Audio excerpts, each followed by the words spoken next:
I used to be the kind of guy who kept to himself. Not because I disliked people, but because talking felt like walking into a spotlight I never asked for. My friends, what few I had, joked that I was quiet enough to be a ghost. I went to work, came home, watched a bit of TV, and repeated the cycle. Relationships weren't even on my radar until the day everything changed in the most unexpected way. It started at a small bookstore downtown, the kind with creaky wooden floors and the faint smell of coffee lingering in the air. I was flipping through a worn copy of The Great Gatsby when I heard a soft voice beside me say, "That's my favorite book." I glanced up, startled. She was smiling, holding a stack of novels against her chest like they were precious treasures. Her eyes met mine briefly before I looked away. "Yeah, it's a classic," I mumbled, feeling my face warm. Normally, that's where conversations died with me. But for some reason, she stayed. She asked if I'd read it before, what I thought about the ending, and before I knew it, we were talking like we'd known each other for years. It was the first time in a long time that silence didn't feel safer than speaking. We ended up sitting in the little cafe attached to the store. She ordered a caramel latte. I got black coffee. I remember watching her talk, her hands moving animatedly, her smile lighting up the dim corner of the room. I was still quiet, but instead of feeling awkward, I found comfort in listening.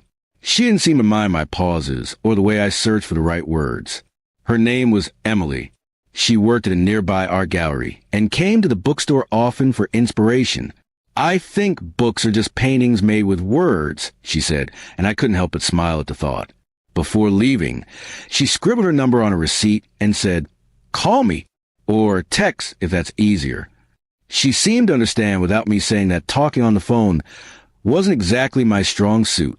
It took me 2 days to send that first text. I kept rewriting it, deleting it, and starting over. Finally, I just wrote, "Hi, this is a guy from the bookstore. I finished Gatsby." She replied almost instantly. And, "Did you still like the ending?" That one question spiraled into hours of texting, which turned into meeting for coffee again, and then dinners, and then walks to the park at night when the world felt a little quieter. The more we talked, the more I realized she didn't try to change me. She didn't push me to be louder or more outgoing. She just made space for me to be myself.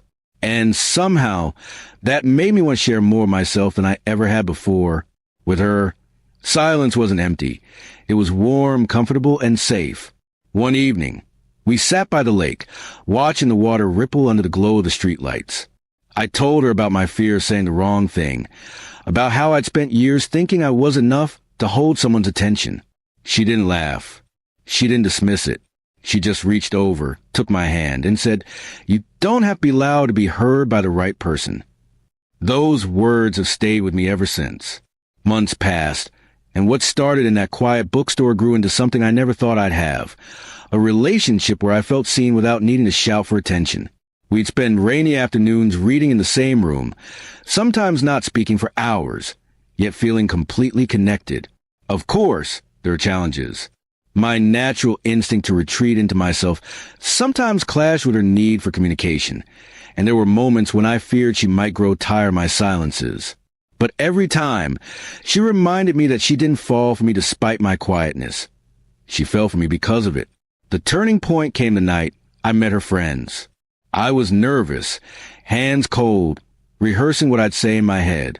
But she stayed close, never forcing me into the center of attention, introducing me in a way that made me feel safe. Later, she whispered, "You did great," like it was a secret between us. Over time, I learned to open up more, not because I had to, but because I wanted to let her in. And every time I shared a piece of myself, I saw her smile grow a little wider, her eyes soften a little more. It made me realize that love isn't about being the loudest voice in a room. It's about finding the person who hears you even when you whisper. It's been 3 years since that day in the bookstore. We still go there sometimes, sitting in the same cafe corner where it all began. She still gets her caramel latte. I still get my black coffee, and we still talk for hours, though now there's a comfort in the silences, too.